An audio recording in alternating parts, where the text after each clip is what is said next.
S-400 வெறும் 20 நிமிஷத்துல அழிச்சிட்டோன்னு ஒரு தரப்புன்னு சொல்ல முடியாது. ஒரு நாடு இப்போ ஒரு அறிவிப்பு கொடுத்துருக்காங்க. S-400 20 நிமிஷத்துல அழிச்சிட்டாங்களா? அப்படின்னா உக்ரைன் ரஷ்யாவோட ரேடார்ஸ் எதுவும் நியூட்ரலைஸ் பண்ணிட்டாங்களா? இல்ல. S-400 யூஸ் பண்றது லிமிடெட் கண்ட்ரிஸ் தான். அப்போ உக்ரைன் இந்த இடத்துல பண்ணலனா துருக்கி அவங்க கிட்ட இருக்கக்கூடிய ரேடார்ஸ் வந்து விற்க போறது மாதிரி சில செய்திகள் வெளியில வந்துச்சு. அப்போ சீனாவோட ரேடார் தைவான் ஏதோ அடிச்சிட்டாங்களா? அவங்களுக்குள்ளதான் பிரச்சனையே இல்லையாப்பா? அப்ப யார் இந்த சம்பவத்தை பண்ணா இவ்வளவு பெரிய ஒரு கிளைமை யாருனால வைக்க முடிஞ்சதுன்னு கேட்டீங்கன்னா வேற யாரும் இல்ல, நம்ம பங்காளி பாகிஸ்தான் தான்.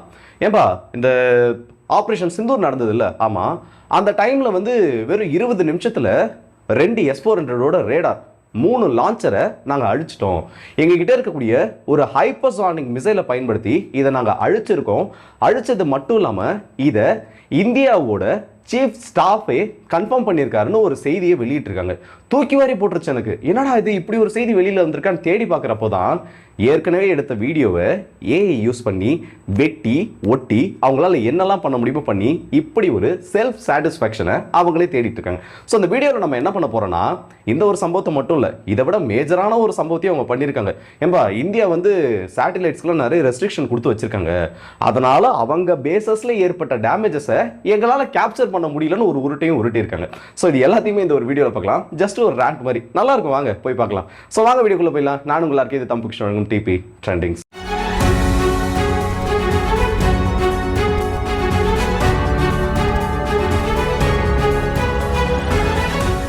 பாகிஸ்தான் ஏர்ஃபோர்ஸோட விங் கமாண்டர் ஹமத் இப்னே மசூத் இவர் என்ன பண்ணியிருக்காருன்னா சமீபத்தில் ஒரு வீடியோவை ஷேர் பண்ணிட்டு ஒரு செய்தி ஒன்று சொல்லியிருக்காரு. இங்கே பாருங்க, நீங்கள் வந்து ஆப்ரேஷன் சிந்தூர் காலகட்டத்தில் பாகிஸ்தானோட ஏர்ஃபோர்ஸை வந்து ரொம்பவே குறைச்சி மதிப்பிட்டீங்க. நாங்கள் பண்ண ஒரு அட்டாக்கை இந்தியாவே அக்னாலேஜ் பண்ணியிருக்காங்கன்னு ஒரு செய்தியை வெளியிட்டிருக்காரு.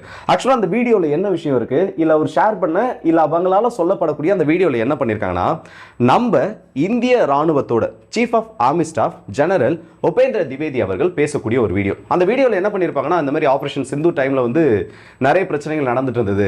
இதுல வந்து இந்தியாவுக்கு ஏற்பட்ட பாதிப்புகளோட பாகிஸ்தானுக்கு நிறைய பாதிப்புகளை ஏற்படுத்தியிருக்கின்ற மாதிரி ஆக்சுவல் ஃபுட்டேஜ்ல இருக்கும். ஆனா இவங்க என்ன பண்ணிட்டாங்கன்னா, இந்த வாய்ஸ்லாம் வந்து ஏஐ வச்சு நிறைய மாடிஃபை பண்ணலாம். நிறைய வந்து மாடுலேஷன்ஸை யார் வேணா பேசுற மாதிரி, காந்தி வந்து இப்ப பேசுற மாதிரி அவரே நேரா நின்று என்ன வேணா சொல்ற மாதிரி இந்த இடத்துல ரெடி பண்ணலாம். இது என்ன பண்ணிட்டாங்கன்னா, இவங்க அவர் பேசுனதை கட் பண்ணிட்டு அந்த வாய்ஸை ஆல்டர் பண்ணி மாடுலேஷன் பண்ணி அதம்பூர் ஏர்பேஸ்ல பாகிஸ்தான் நடத்தின ஸ்ட்ரைக்ல 2 S-400 ரேடார்ஸையும் 3 லான்ச்சர்ஸையும் இழந்துட்டோம்னு சொல்லிட்டு ஒரு செய்தியை அந்த இடத்துல வெளியில விட்டாங்க. வெளியில விட்டது பிரச்சனை கிடையாது. இப்போ நிறைய ஏஐ ஜெனரேட்டட் கண்டென்ட்ஸ் ஆனது இருக்கு. ஆனா அதை வெரிஃபை பண்ண வேண்டியது கடமை. அதுவும் நீங்க வந்து ஒரு முக்கியமான பொறுப்புல இருக்கீங்க, ஒரு விங் கமாண்டர் பதவியில இருக்கீங்கன்னா அதுக்கு ஏற்ற மாதிரி உங்களோட செயல்பாடுகளானது இருக்கணும். ஆனால் தலைவர் என்ன தெரியுமா பண்ணிட்டாரு, அந்த வீடியோ ஷேர் பண்ணிட்டு நாங்கள் வந்து அடிச்சதெல்லாம் நீங்கள் நம்பவே இல்லையே, இங்கே பாருங்க இந்தியாவே ஒத்துக்கிட்டாங்க, இந்தியாவோட சீஃப் ஸ்டாஃபே இந்த இடத்துல ஒத்துட்டாருன்னு சொல்லிட்டு அதை ரீஷேர் பண்ணிட்டாரு. இந்த இடத்துல தான் இப்போ பிரச்சனையே ஆரம்பிக்குது. என்னன்னு கேட்டிங்கன்னா, பாகிஸ்தானை பொறுத்த வரைக்கும் ப்ரொபகண்டா வாருக்கும் அவங்களுக்கும் பெரிய ஒரு எப்படி சொல்றது, இவங்க இப்பெல்லாம் பண்ண மாட்டாங்க நம்மளால எதுவுமே சொல்ல முடியாது. ஏன்னா இந்த ஆபரேஷன் சிந்தூர் டைம்ல ஏற்கனவே சீனா ராணுவம் பண்ண ஒரு போட்டோவை எடுத்து வச்சு அதை பிரசன்ட் பண்ணியிருந்தாங்க. பிரைம் மினிஸ்டருக்கே அதை கிஃப்ட் பண்ணியிருந்தாங்க. இங்க பாருங்க, ஆபரேஷன் சிந்தூர்ல நம்ம இப்படி எல்லாம் இந்தியாவுக்கு எதிராக நம்ம இதை பண்ணியிருக்கோம். ஆபரேஷன் சிந்தூரை இந்தியா லான்ச் பண்ணப்போ அவங்களுக்கு எதிராக நம்ம கவுண்டர் ஸ்ட்ரைக் கொடுக்கறதுக்கு இதெல்லாம் பண்ணியிருக்கோம்னு சொல்லிட்டு. ஆக்சுவலா அதம்பூர் பேஸ்ல நமக்கு எந்த விதமான லாஸஸும் ஏற்படல. அந்த ஒரு பேஸ் மட்டும் கிடையாது. இப்போ இந்தியா கிட்ட இருக்கக்கூடிய ஸ்குவாட்ரன்ஸ் S-400 3 ஸ்குவாட்ரன் இருக்கு. அதை வந்து நம்ம இவ்வளோ நாள் வந்து பெருசா எந்த இடத்துல எக்ஸ்போஸ் பண்ணது கிடையாது. ஒரு எக்ஸசைஸ் நடக்குதுன்னா அந்த இடத்துல வந்து லைவ் ஃபயரிங்காக அதை யூஸ் பண்ணிட்டு திரும்ப அதோட பேஸ் எந்த ஹோம் பேஸ் எதுவோ அந்த இடத்துல கொண்டு போய் நிறுத்திடுவாங்க. இப்போ இந்த 3 S-400 2 S-400 வெஸ்டர்ன் ஃப்ரண்ட்ல நிறுத்தி வச்சிருக்கோன்றதா இது வரைக்கும் தெரிஞ்ச செய்தி.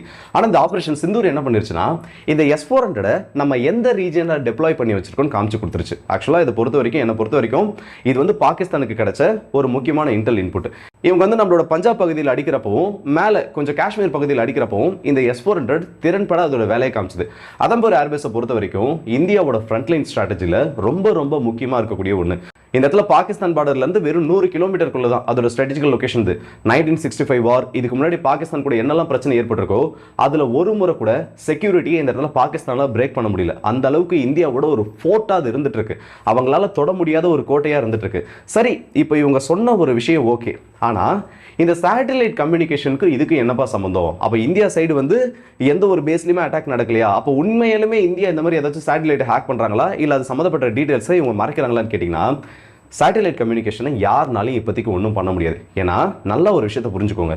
இப்போ நம்மளோட தலைக்கு மேலே ஆயிரக்கணக்கான சேட்டலைட்ஸ் பறந்துட்டு இருக்கு. அதில் நம்ம இந்தியாவோட சேட்டலைட்ஸ் மட்டும் கிடையாது. இந்தியாவோட சேட்டலைட்ஸ் இருக்கு, சீனாவோட சேட்டலைட்ஸ் இருக்கு, இதே பாகிஸ்தானோட சில சேட்டலைட்ஸ் இருக்கு, அமெரிக்காவோடது, ரஷ்யாவோடது, இந்த மாதிரி உலகத்தோட ஏகப்பட்ட கண்கள் நம்ம தலைக்கு மேலே பறந்துட்டு இருக்கு. இப்போ பாகிஸ்தானோட கிளைம் என்ன தெரியுமா? நாங்கள் வந்து இந்தியா பண்ண ஸ்ட்ரைக்குக்கு, அதாவது நம்ம வந்து அவங்களோட ஒரு 9 ஏர்பேஸை அடிச்சிட்டோம். இந்த லாகூர்ல இருந்து HQ-9 ஒரு ஏர் டிஃபென்ஸ் சிஸ்டமோட அந்த ரேடார் யூனிட்டை கம்ப்ளீட்டாக டிஸ்ட்ராய் பண்ணிட்டோம். அவங்களுக்கு வந்து வேற வழி இல்லை.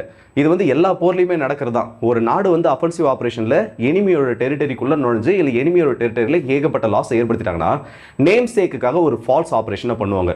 சும்மா இங்கேருந்து ஃபைட்டர் ஜெட்ஸ் அனுப்பி அங்கே ஏதாச்சும் ஒரு பகுதியில் சில பாம்ஸை போட்டுட்டு நாங்கள் இதை பண்ணிட்டோம் அதை பண்ணிட்டோம் சொல்லிட்டு ஒரு கிளைம் வைப்பாங்க. அதே தான் இப்போ பாகிஸ்தானும் பண்ணிட்டு இருக்காங்க. அவங்க சொல்ற மாதிரி நம்மளால இந்த சேட்டலைட் இமேஜஸை சென்சார் பண்ண முடியாது. இங்க இருக்கக்கூடிய மீடியாஸ்க்கு ரெஸ்ட்ரிக்ஷன்ஸ் இருக்க மாதிரி இந்த சேட்டலைட் இமேஜரையும் இல்ல சேட்டலைட் மூலமா கிடைக்கக்கூடிய அந்த சில டேட்டாஸையும் நம்மளால ரெஸ்ட்ரிக்ட் பண்ண முடியாது.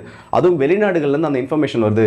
மேக்ஸா டெக்னாலஜிஸ்லாம் பார்த்தோன்னா ரஷ்யாவோட ஏர்பேஸை இன்ச் பை இன்ச் அளந்து கொடுப்பாங்க. அந்த மாதிரி இருக்க எந்த ஒரு புகைப்படத்திலையும் அதே மேக்ஸா டெக்னாலஜிஸ் லேப்லையும் எந்த ஒரு போட்டோலையும் இந்தியாவோட ஏர்பேஸ் மேல அட்டாக் நடந்ததாகவோ இல்ல இந்தியாவோட ஏர்பேஸ்ல இப்படிப்பட்ட தாக்குதல்லாம் நடந்திருக்கு, இவ்வளவு டேமேஜஸ் ஏற்பட்டிருக்குன்னு ப்ரூவ் பண்ற மாதிரி ஒரு விஷயம் கூட இந்த இடத்துல கிடைக்கல. இப்ப பாகிஸ்தானுக்கு என்ன தெரியுமா? நான் கீழே விழுந்தாலும் என் மீசையில மண் ஓட்டல. அவங்க சைடு இருக்கக்கூடிய தப்பு இல்ல அவங்க வாங்கின அடியை மறைக்கிறதுக்காக என்னெல்லாம் செய்திகளை இந்த இடத்துல வெளியிட முடியுமோ இல்ல என்னென்ன விதத்தெல்லாம் அவங்களால அவங்களோட கௌரவத்தை இந்த இடத்துல காப்பாற்றிக்க முடியுமோ அது எல்லாத்தையும் பண்ணிட்டு இருக்காங்க. அதுல ஒண்ணுதான் இந்த சேட்டலைட் பத்தின ப்ரொபகண்டாவும், இன்னொன்னு நம்மளோட சீஃப் ஸ்டாஃப் பேசினதா வெளியிடக்கூடிய அந்த ஃபேக்கான ஒரு வீடியோவும். ஆனா இதுல வந்து எப்படி சொல்றது, பாகிஸ்தான் பண்றதுல சீனாவுக்கு நிறைய பங்கு இருக்கு. அதாவது மாப்பிள்ள நான் மட்டும் தனியா பேசிட்டு இவன் எனக்கு கண்டுக்க மாட்டான், யாரையும் உனக்கு கண்டுக்காதீங்கன்னு சொல்லி போயிடுவாங்க. நீயும் வந்து எனக்கு சப்போர்ட் பண்றான்னு சொல்லிட்டு ஜியாங் நியூஸ் நெட்வொர்க்னு ஒன்று சீனாவில் இருக்கு. இப்போ அவங்க என்ன பண்றாங்கன்னா பாகிஸ்தான் சொல்லக்கூடிய ஒவ்வொரு செய்தியும் அங்க பெரிய செய்தியா வெளியிட்டு இருக்காங்க.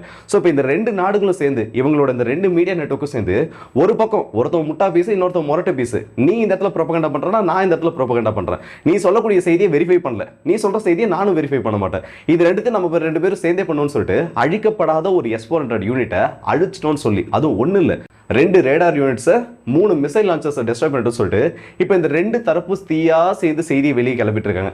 ஏன்பா இதெல்லாம் பேசுற, அப்ப நம்ம சைடு மட்டும் ஏதோ பிரச்சனை இல்லையான்னு கேட்டீங்கன்னா நம்ம சைடு ஏகப்பட்ட செய்திகள் வெளியில வந்துச்சு. அதுல மெயினா வந்து அந்த கராச்சி போர்ட் அடிச்சது அப்படி ஒரு சம்பவம் நடக்கல. ஆனா அது அந்த சமயத்துல ஒரு ஃபால்ஸ் நரேட்டிவோ அது ஒரு மிகப்பெரிய மிஸ்இன்ஃபர்மேஷன் கேம்பெயினா அந்த இடத்துல பரவுச்சு. ஆனா அதை வெரிஃபை பண்ணிட்டு அப்பயே அந்த பிரச்சனை முடிஞ்சிருச்சு. ஆனா இவங்க இன்னமும் அடிக்காத ஒரு பேஸை நாங்க அடிச்சோம்னு சொல்லிட்டு இருக்காங்க. ஆனா நம்ம பண்ண ஸ்ட்ரைக் எல்லாத்துக்குமே இந்த இடத்துல எவிடன்ஸ் இருக்கு.